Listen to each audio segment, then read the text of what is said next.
All right. Well, welcome into the show today, everybody. It is the 22nd of June, Friday, July. I'm sorry, 22nd of July, 2016. And as always, oh man, I'm going to start over, Terry. Okay, no problem. Uh, all right. Welcome into the show today, this Friday, the 22nd of July, 2016. My name is Aaron Montgomery, and you can find me over at aaronmontgomery.info. As always, I'm joined by my very good friend Terry Combs, who's with Equipment Zone, and you can also find him over at terrycombs.com. Terry, how's everything going today? Hey, everything's going great for me, Aaron. I'm packed and ready to go. I'm leaving for the airport about noon my time. Got another class out in Chicago and doing the complete screen printing business course with our friends at Atlas Screen Supply, actually in Schiller Park by the airport. And so doing this show, getting some work done here with my Equipment Zone hat on, and then off to the airport. Awesome. Awesome. Good stuff. Well, on this week's show, we're going to talk about using the slow times to build your business. And so go ahead and lean back, put your feet up, and savor your many decorator successes of the last season. You've earned it. And we're going to discuss that. And you can afford to do this for maybe 10 minutes. If you only had a few successes, you can only afford about 5 minutes to savor them. After that, it's time to regroup, rethink, and retool for the upcoming decorating season. So it's going to be fun to have a chat today and doing things a little bit differently, trying to kind of step up our game here on two regular guys. And when we try new things, there's always technical difficulties as per usual. So my video is not coming in. Something's wrong with the video on my computer at home, and I don't have my laptop with me. So for those of you catching us on the YouTube version, you get to see Terry, but I don't know what you're seeing from me. Hello, everybody. Here I am. But before we dig into some of those changes, Terry, give us a little update of the NBM Long Beach show that you just came back from. Well, it was last week, and we opened up the show with Equipment Zone. All the 3-day NBM shows, and they have two-day shows, but all the 3-day shows. Equipment Zone is presenting the Epson and SGIA sponsored full-day Epson F2000 direct to garment class, and really successful. A big crowd, and as always, we had to push people out the door at 5 o'clock because, as you know, with trade show starting the next day, we had to get printers and heat presses and the speeder and all of our supplies and shirts and things like that out of the room and down onto the show floor. And so I actually left about 7 o'clock that night after doing a full day presentation, and so that we could open up the trade show the next day. And interestingly enough, Aaron, something I wanted to point out, a lot of times people go to trade shows and they kind of look at me or you and realize, well, that guy across the aisle or down the aisle, they sell the same thing or something similar. So that must be the enemy. And it's really not the case. And as I jokingly say often on here, we're all kind of like carnies. We set up our own booth and do our thing during the day, but at night, a lot of us get together, and many of us competitors, and hang out together and socialize, and for a lot of us who do a lot of shows and spend a lot of time in airports, if you follow me on Twitter, you know that's my heading. I spend a lot of time in airports, but I'll give you a good example. We were having an issue getting. We had a pretty big crowd for our class, so we needed 2 Epson printers there, and we were having a little bit of difficulty getting one of those printers in the booth and set up. And one of our competitors, a strong competitor, IT Supply, they offered to let us use their Epson printer that was in there. They were setting up in their booth for the event. And in the end, our machine showed up and we got set up and ready to go. But I just want people to realize that. It's all a big family in the end. And interestingly enough, Aaron, I don't know if I've mentioned this to you, the person who was in charge of the booth there at IT, they came down to our booth the first morning and said, "Listen," he you guys happen to have an extra platen for your Epson printer? And we're like, yeah. And he goes, my company, they shipped our demo machine and nobody put the platen in the box. So anyway, so the folks at that other booth, they were running their machine with one of our extra platens. So anyway, I guess I just wanted to make people aware more than anything that yes, we compete, and sometimes we compete pretty hard, but for the most part, everybody's on a pretty friendly basis at the shows. And speaking of the show, Aaron, we haven't had the MBM folks on for a while. I did speak with Dave, who's the show coordinator, and told him, yeah, we need to get together and have you on the show and kind of give us a mid-year update. But the show was attendee-wise was pretty slow, and I did have some people come up to me and from other booths and say, oh gosh, this is painful, and standing here and looking down the aisle and seeing 4 or 5 people. But at the same time, I had one of the best shows that I've had this year. And, for we vendors, I'll talk to 5 qualified buyers over 200 unqualified buyers all day long. And, for the purposes of trade show people, it's trade show people. It's like a class of people. I think they talked about us at the Republican convention last week, and I think the Democrats are going to talk about us too. All those different groups of people, and then there are the trade show people. But it's good to not be one of those people. But anyway, it was a very, very productive show for Equipment Zone, and it's funny. I was talking to one of the folks, and I won't say who it is because she'd probably be embarrassed, but she came up and said, "Embarrassed that she's talking to you?" I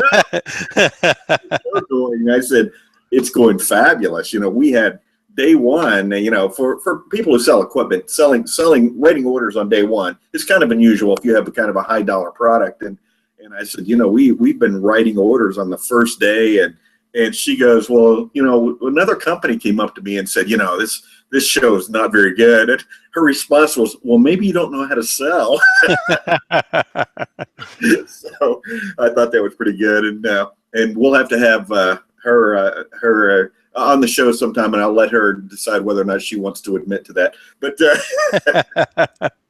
all in all, it was a great show. Doing these shows, doing these events the day before, though, makes for a long week. I drove out because Long Beach is only it's only about a 5.5 hour drive from Phoenix. But go out on Monday and come home on Sunday.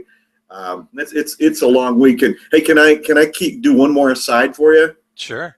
And then we can get down to business. Wade Rowan, who is a technician for Equipment Zone and worked with you and I here at US Screen back in the day, his son came down and helped us tear down the booth, and then we dropped him off again in North Hollywood on our way home, and he said, well, my girlfriend's having a birthday party. Do you guys want to just stop in for a few minutes? Because we were going to drive about halfway back. You guys want to stop in for a minute and say hello? And we're like, yeah, sure. Well, come to find out, his girlfriend was one of the contestants on Face Off, the sci-fi show for the makeup artists. And everybody at this birthday party was either a contestant from the show or one of the models from the show. And wow, what an interesting hour or so that we spent in North Hollywood. They had a 2-car garage that was a total makeup lab, and they were in the, all these monsters were in some form of being created, and they had on display in one of the rooms some of the monsters that they had created on the show. It was just very, very cool. I had a really good time talking to those guys, and so that's my aside from my trip home from a long trip home from Long Beach to Phoenix. So, but hey, let's talk about the things we came here to talk about. No, that's good stuff. We covered some ground, and everybody got a good sense. Like I said, I'm not one of the trade show people anymore, necessarily. I'll certainly still be getting to trade shows, but not having the need to be at every trade show and work a booth and set up a booth and be there till 7 and haul equipment around. And it's actually a pretty nice feeling, but it'll. I will need you to turn in your membership card, though. So. Yes.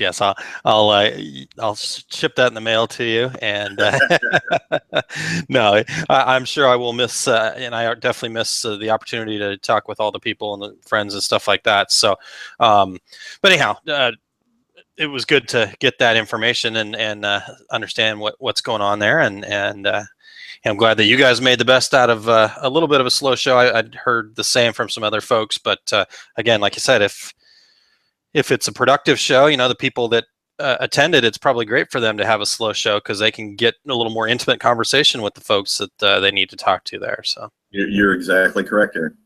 Awesome.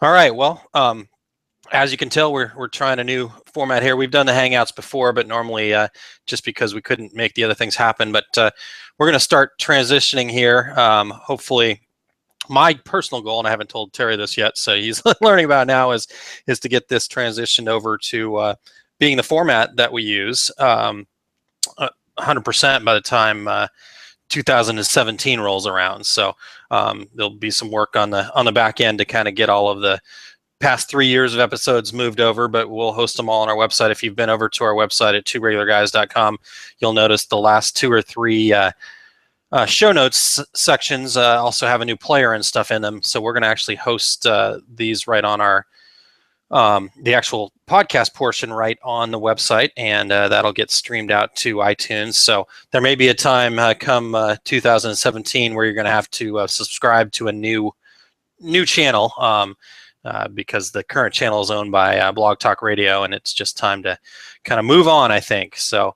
But we'll work through some of these technical difficulties. I'll figure out why my webcam doesn't work. But Aaron, your mindset right now is moving on. You've moved on from Coastal Business. We're moving on with Two Regular Guys. You're in the right mindset, my friend. Yes, indeed. I'm taking advantage of my slow time, so to speak, was what we're going to talk about. But one thing to note here is if you are catching this live via the Google Hangout, there is a chat room, and if you go, you should be on the YouTube watch page. And we didn't post a whole lot of this out there this time around as we're kind of getting it going. But if you're on the YouTube page, there is a chat there that you can jump into and chat with us and interact with us during the show. So look forward to talking to people there and doing that. Also wanted to just kind of mention that Terry and I have been talking in the background here about some more educational events. He's already doing his screen printing classes, and since I'm a hanger-on for Terry, I'm going to see if I can get a little more involved. And we don't have anything to announce quite yet, but we're working on some new educational opportunities, both sublimation, direct to garment potentially, and obviously continuing Terry's screen printing classes on. But we may see how we can kind of wrap that into the whole Two Regular Guys empire here, huh? That sounds like a good plan to me. So I just wanted to kind of let people know. And if you have any feedback, any suggestions, any ideas, anything you'd like to hear or whatnot, we'd love to hear from you. Looking at maybe doing some webinars and some other things like that as well. So we'd love to hear from you. Thinking also, we're around the corner from the Reggie Awards, the Two Regular Guy Awards. So everybody start thinking about nominations for that as well. That'll be in the fall, but hey, fall is knocking at the door. Absolutely. That's perfect. Yep. So we're going to try to take this. We've already got one actual event, Two Regular Guys official event scheduled, and that's a seminar that you and I will be hosting at SGIA. September 14th is the date of that there. So we're going to talk about the different garment decorating techniques and kind of point and counterpoint, and then kind of wrap it all back together into the fact that you need the right tools to do the job, and here's what the potential tools are. So I looking forward to totally that. thought the point was for me to say mine is better, but okay, we'll talk about that. All right. Well, it'll be a knockdown drag out. So should be a lot of fun. So anyhow, that's what's going on here, and so stay tuned, and as you see things, please give us feedback. 2regularguys.com is the website, number 2 regular guys, and you can always give us feedback through there or on social media at the same location, 2 regular guys. Again, number 2 regular guys. So I think that covers a lot of it here. Let's continue moving on. For those of you listening on the podcast version, let's hear a quick word from our sponsor, Equipment Zone.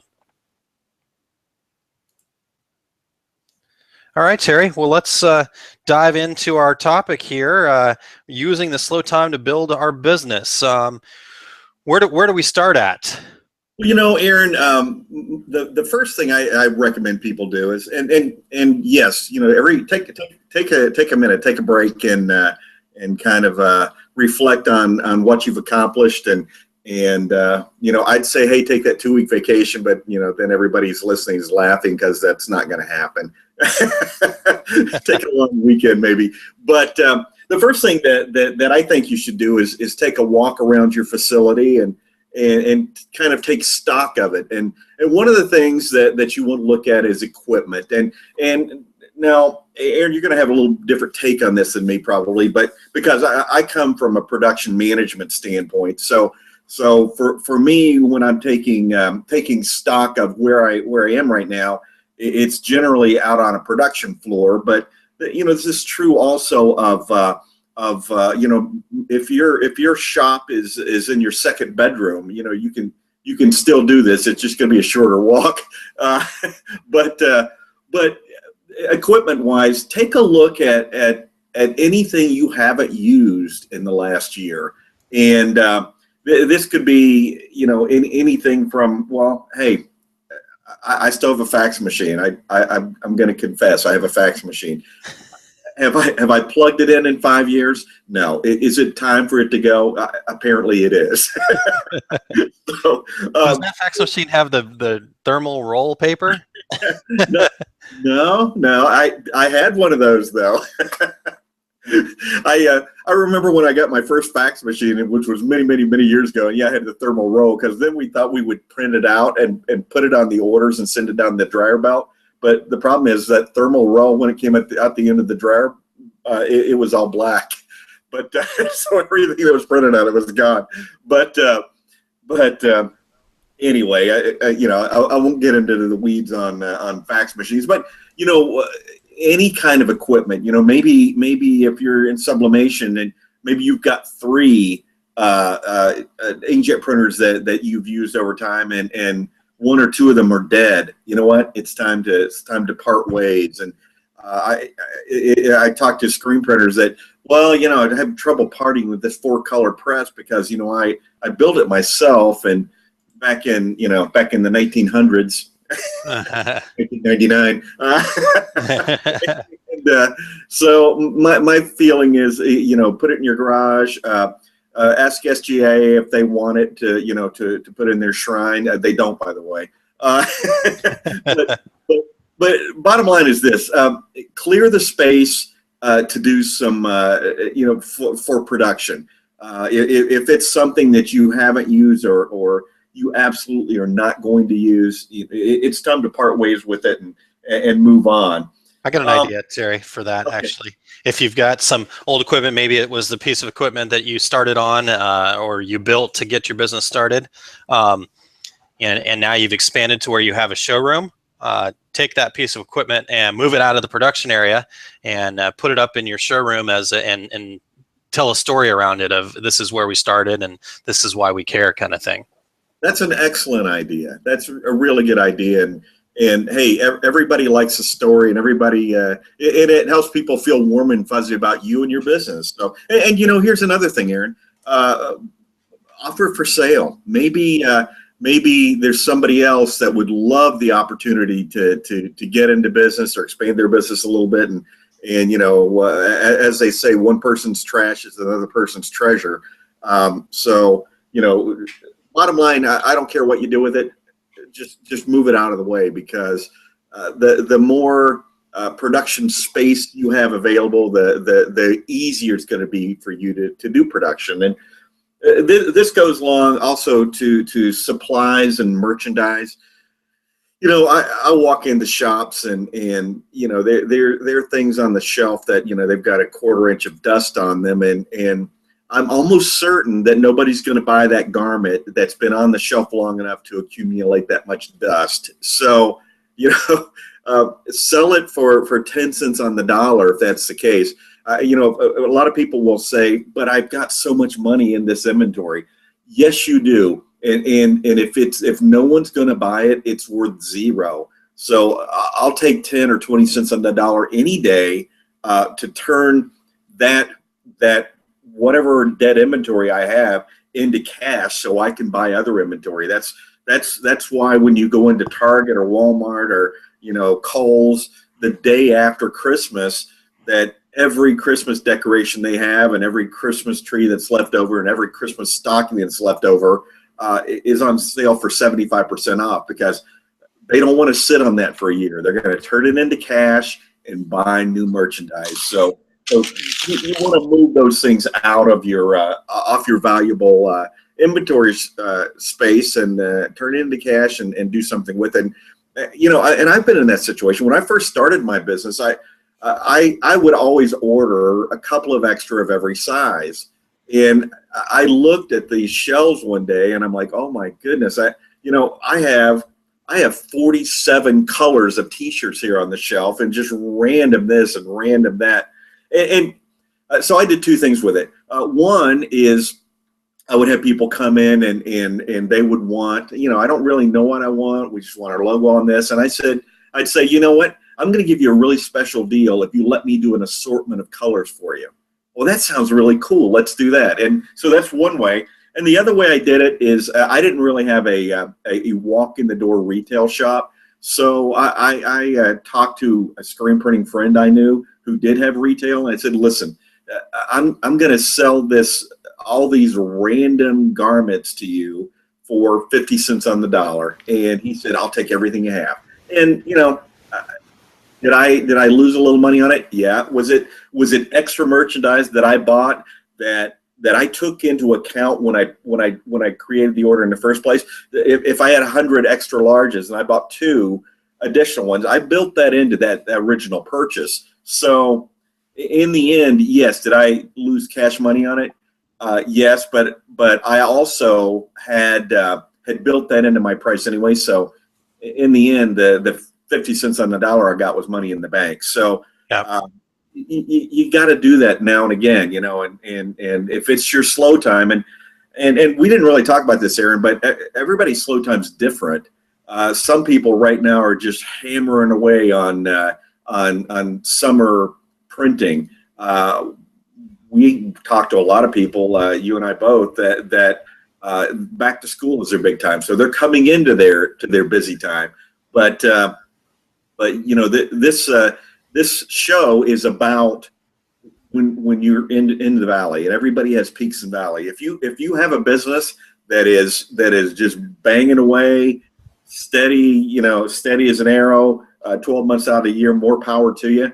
We would love to hear from you, by the way, and tell us the secret of your success. Yeah.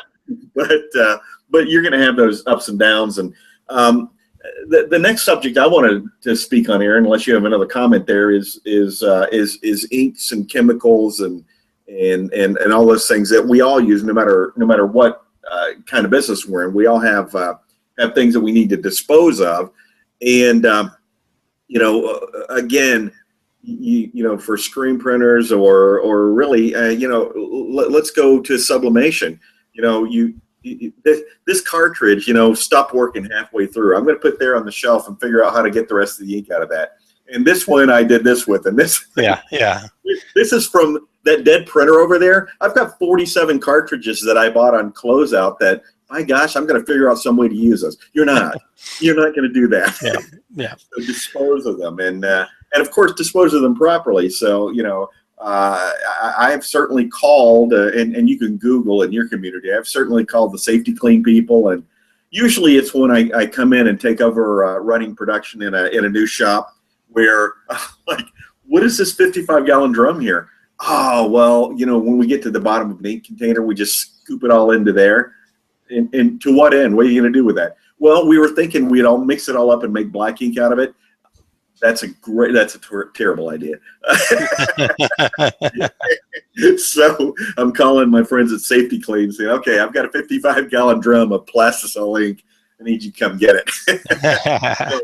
So make sure you dispose of it properly. It's going to be different in every state and every community and every province out there, because we have to always remember, Aaron, we are an international program. So we have people listening all over the world. And hello, Stefan out there in Mauritius, our good friend. and the last point I have on this subject is do a house cleaning. It's so easy to get stacks of papers and a thousand things that start piling up here and there, and take the time to just clear the decks, throw away everything you're not going to use, clean the floor, give it a good scrubbing, get cobwebs off the ceiling fans, and here's why I say that, Aaron.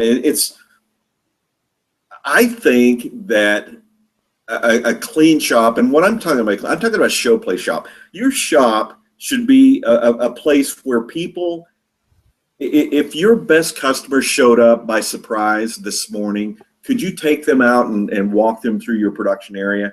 If you can't, then you need to do this cleanup, because my experience is this: if the shop is clean and orderly, the product you produce is also better, and maybe it's the attitude of your employees or yourself or a thousand other things, but I always find that a clean and orderly shop has the best output, the best quality work, and really the best flow of work. In other words, moving product through the production area. So let's take a day and I've done this before, in big production shops. Okay, this Friday we're not doing any production. Now, if you're working for somebody and there's an owner out there, they might be screaming a little bit, but you have to convince them this is a good idea, and you guys come ready to clean, and we're going to move presses, and we're going to move everything, and we're going to scrub, and we're going to and it. The following Monday, when people come to work, they've got a new attitude. Everything's fresh and clean and new. So, maybe I preach about this kind of thing too much, but I have very strong opinions about getting things out the door. And as our regular listeners know, I'm a big proponent of in screen printing, and this of course goes on to any other kind of decoration, but doubling your production in 30 days or less. And one of the ways you do that is having a clean and efficient and a great work environment for yourself and for your employees. So have I used the entire show talking about point number one? Have I done that again, Aaron?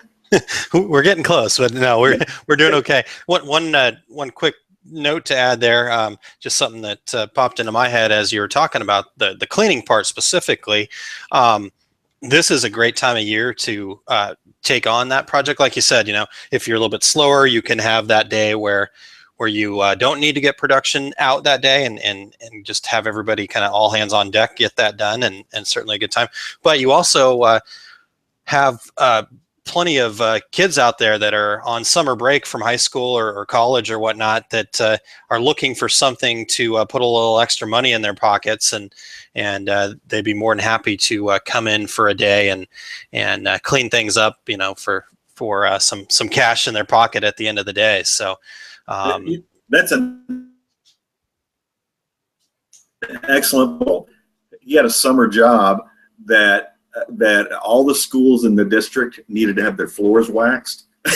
And so his summer job was to work with this crew that went around and they moved every desk and they waxed every floor and every classroom and every cafeteria and every school in the school system all day, every day. All he did was strip and wax, strip and wax. So, and he was thrilled to have the job. So you're exactly correct. That's a great opportunity. And you may have employees or friends that have kids that would love to make some good money. You can pay somebody a decent amount of money to do this work to get it done and get it done quickly.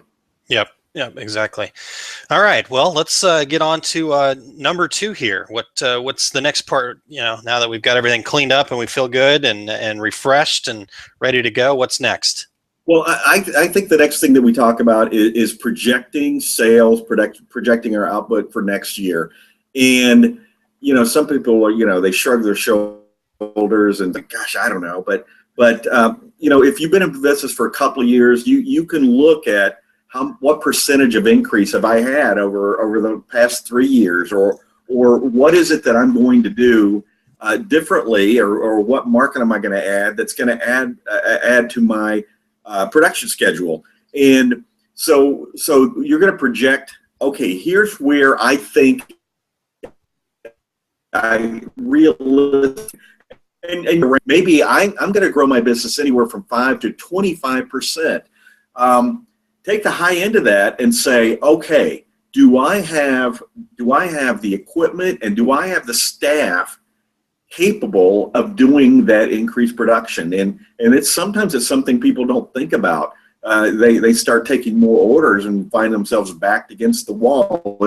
I talked to someone just this morning, Aaron, saying, hey, if I get payment to you on this direct-to-garment printer, you think you can ship it today? Well, you know why that is? Because he's got orders that he needs to do on it, and he kind of backed himself up against the wall.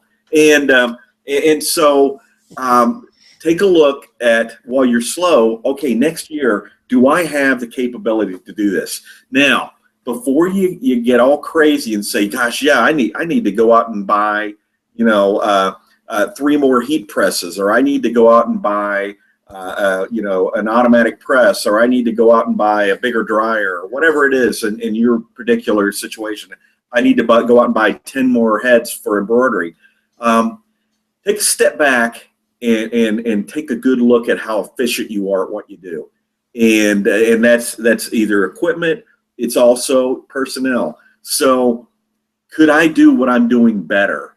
And the reason I say this is a lot of times to increase production, and I'll go back to double your production in 30 days or less, none of that involves buying new equipment necessarily or adding staff. It's about becoming more efficient. So a lot of times we can increase our production substantially, and maybe we have everything we need, including staff, to accomplish much more.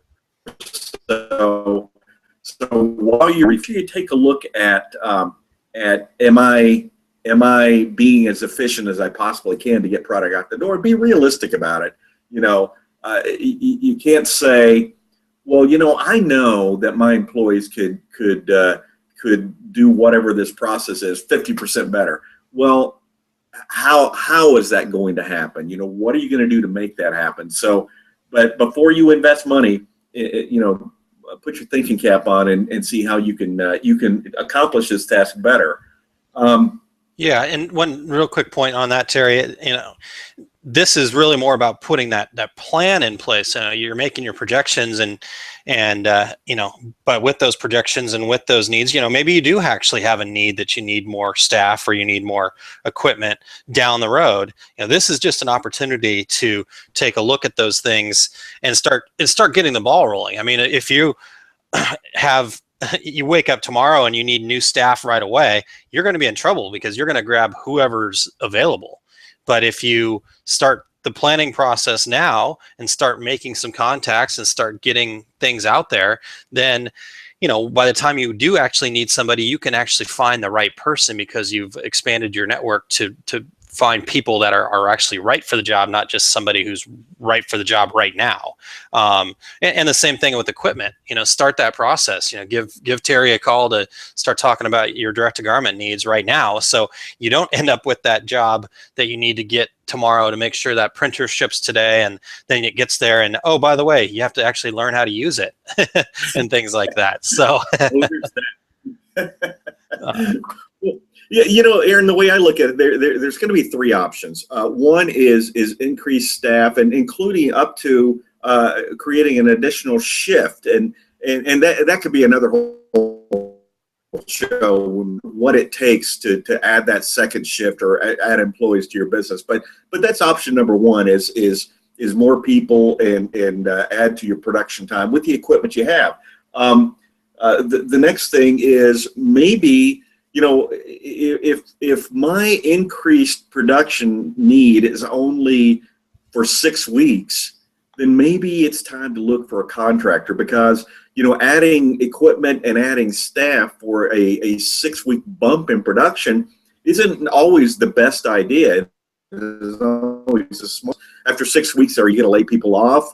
Or is that equipment going to sit idle, or is all your equipment just going to run more slowly? So now I've had success and I've had failure contracting out, but there are a lot of good decorators in all different areas of garment decoration and product decoration that are hungry for additional work. When in the world of screen printing, when people go from manual, they have manual presses, and they've got a 6-week backlog, and they bring in an automatic press, and that 6 weeks backlog is done on day 3, and then they're like, well, now what? And so a lot of these guys are looking for contract work, and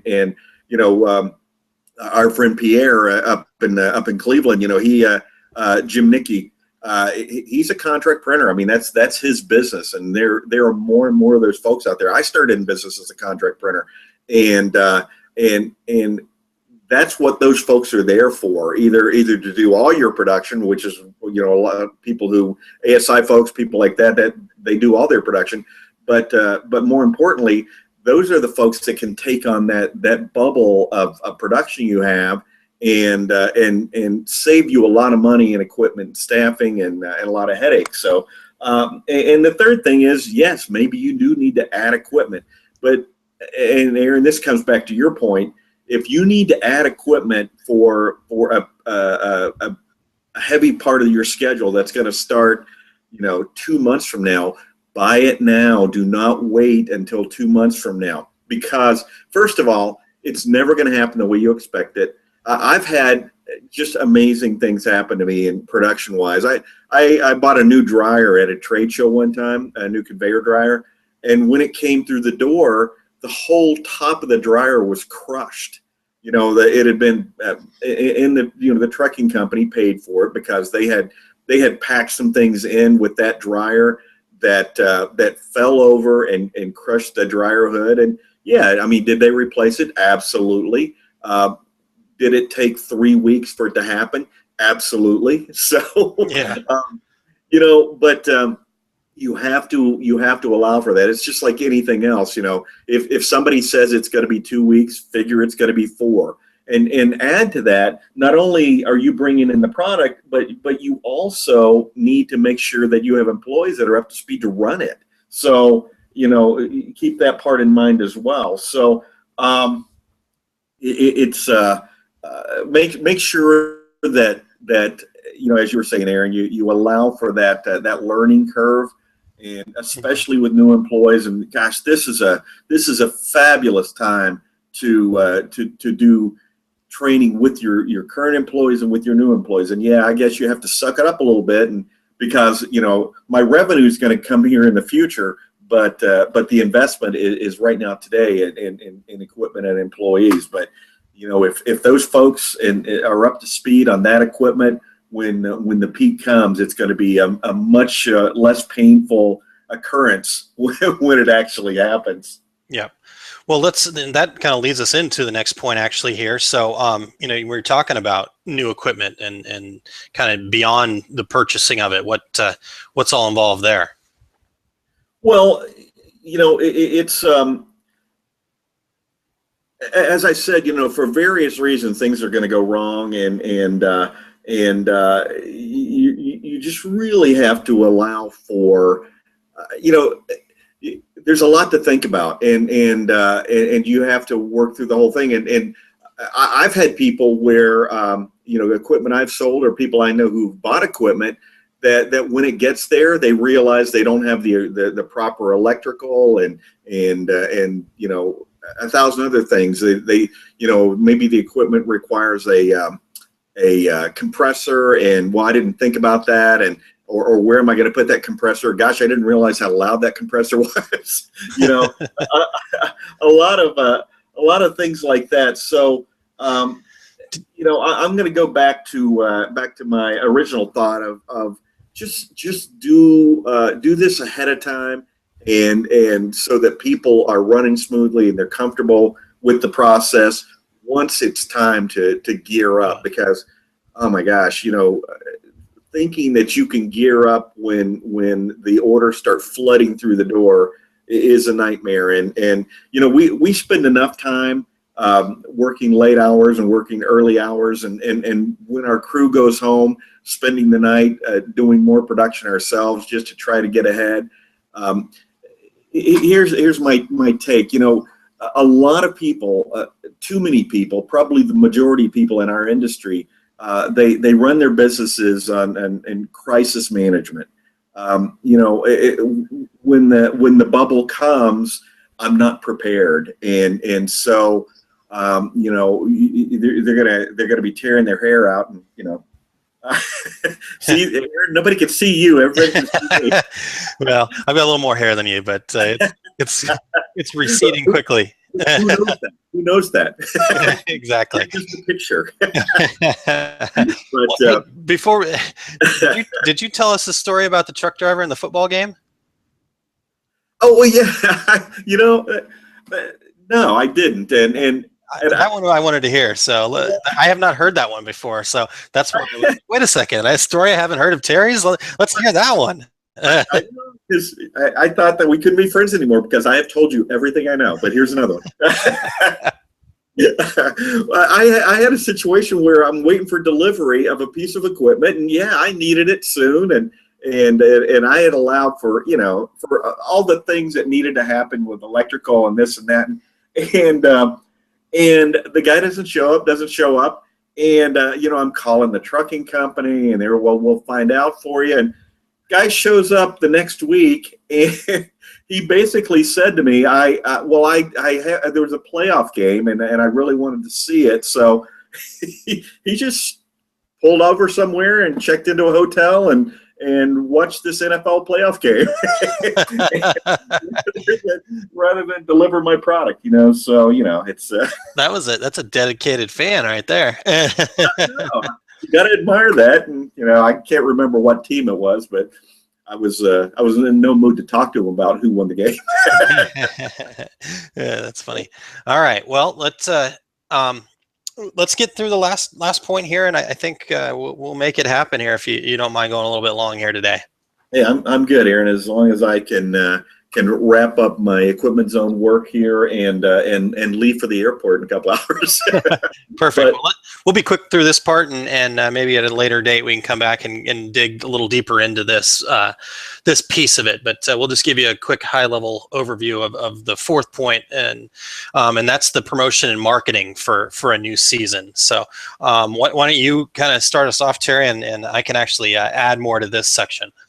Well, more than anything, Aaron, is again, this is it's funny. I was watching. I'm kind of a political junkie, and I watched all day, every day of the Republican convention, and next week I'll watch all day, every day of the Democratic convention. I just love the whole circus of it all, and by the way, let me just say, the person who won the group that won the Republican convention is the city of Cleveland. my gosh, they, I used to live in Ohio, and Cleveland was, had a reputation for being kind of a little rundown and kind of an industrial city. And I flipped to network, by the way, and just people raving about the people of Cleveland, the city of Cleveland, the Rock and Roll Hall of Fame. That's an entire aside. But one of the one of the things that I saw today on the news was somebody that was in social media talking about what was trending and this and that, and it's a whole new world. And Aaron, I know you're heavily involved in it, but like everything else, I think that you need to take a step back and what did I do to promote my business this year? What was successful? Was it print advertising, giving away shirts, doing spec samples for people, Twitter, Facebook, Instagram? What did I do? What did I do well? What as our friend Christine Shreve says, what works with my customer base, my market? Because I can advertise to Twitter on Twitter all day long, but if I sell to veterans groups, maybe that's not the place that they're going to see me. So what worked, what didn't work, and what type of promotion, what type of matches what my goals are for my business. So Aaron, I'll let you jump in and share with us, because you are of the two regular guys, you are that marketing, especially social media marketing guy. Oh, well, thank you. I agree with you completely about that review process. And again, like I said, this is a good time to do it. Maybe. And we're talking about this being the slow season because many of our listeners are garment decorators, and during this time of year, people are on vacation. Just not a lot necessarily going on, and pretty much across the board, most people that I've talked to, this time of year is their slower season. But maybe this isn't, and so maybe you need to be doing this in a different time of year. But with that being said, think back over the last 12-month period and understand what you did, where you got the most kind of quote unquote bang for your buck. Like Terry just said there, just because you want to be on Twitter doesn't necessarily mean that's where your customers are at, or just because you want to spend a bunch of money advertising in some magazine or whatever the case may be doesn't mean that's exactly where your customers are at. So try to understand what you did generated the most success for you. Where did your new customers come from? How were you able to reach them best during the course of that time? And then once you have that information, then you want to kind of start budgeting your time and money for the next 12-month cycle. So if you've determined that your best advertising, your best reaction to things was by the videos you posted on Facebook or something along those lines, then make sure that you budget your time and put aside some money to maybe boost those posts and things like that. So, that's kind of the next step after you've reviewed it. Start budgeting and budget for both time and money, and then put a plan together. So, and then I guess the last part of it is to actually, like I said, put that plan together and then start putting it in motion. So now that we've got a plan of how we're going to promote and market our products for the upcoming season, we've maybe put together a calendar of what those events are and things like that. It is also, even though it's a slower time, it is also time to start putting those things in motion. Just like we talked about with adding equipment and adding different things, the more upfront you can be planning for those things, the better off you're going to be. Just because that trade show is not for another 3-4 months doesn't mean that you can't get plane tickets or hotels now, because it's going to be less expensive to get that plane ticket today than it is 2 days before the event happens. So, and when you're in the middle of the busy time, you may forget about those things. And so start putting that plan in motion, start getting things together, get the creative. This gives you a lot more time to kind of really do it right this time around, and then that way every year you just get better at it. So what other feedback do you have on that, Terry? Well, I think you really hit on it, Aaron, when you said budgeting time and money, because yes, when you're buying equipment, it's a money outlay. When you're hiring new employees, it's a money outlay. But just as important to budget your time and to say, I need to commit a certain amount of time every week to doing social media or planning for the future of my business, because what's the saying, you don't work in your business, you work on your business. That's all about time, and probably the best thing you can do for your company is, hey, I don't have any budget at all, I have no money at all to spend. Well, you know what, you've got time, and spend some time doing that planning, and spend some time that will boost and build your business, and the money will come. So I guess that's my input. I love your comment, budget time and money. Perfect. All right. Well, like I said, Terry, that last part there is probably worth a full show in and of itself, that maybe we can come back to and make that a deep dive. But that was a good general overview of that section. So I think we've covered it pretty well, though, in most of those things. So if you're listening to the podcast version of the show, we're going to hear a quick word from a new sponsor that we have this quarter, Pick the Gift. So, all right. Well, Terry, let's kind of wrap up the show here. What events do you have coming up? Well, as I mentioned, I'm leaving for Chicago this afternoon. I'm doing my complete screen printing business course at Atlas Screen Supply this weekend. On the weekend of August 13th and 14th, I'll be doing that exact same event at Workhorse Products here in Phoenix, and I'll be doing the all-day Epson seminar, sponsored by Equipment Zone, sponsored by Epson, sponsored by SGIA. It's an all-day Epson F2000 direct-to-garment seminar, absolutely free. I'll be doing that at the NBM show in Baltimore, and that will be on Wednesday, August 17th. All my events you can find at my website, terrycombs.com, under the tab Tour Dates. If you're interested in the Epson F2000 seminar in Baltimore, and hey, great crab cake, so see us in Baltimore.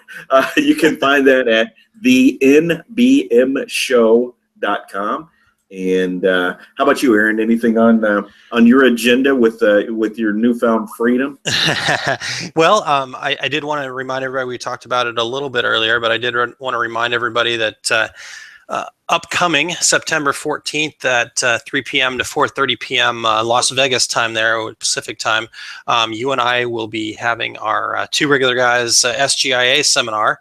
It's called Compare and Contrast, Garment Decorating, Screen Printing, Sublimation, Direct to Garment, and Heat Transfers. And so we're excited to do that.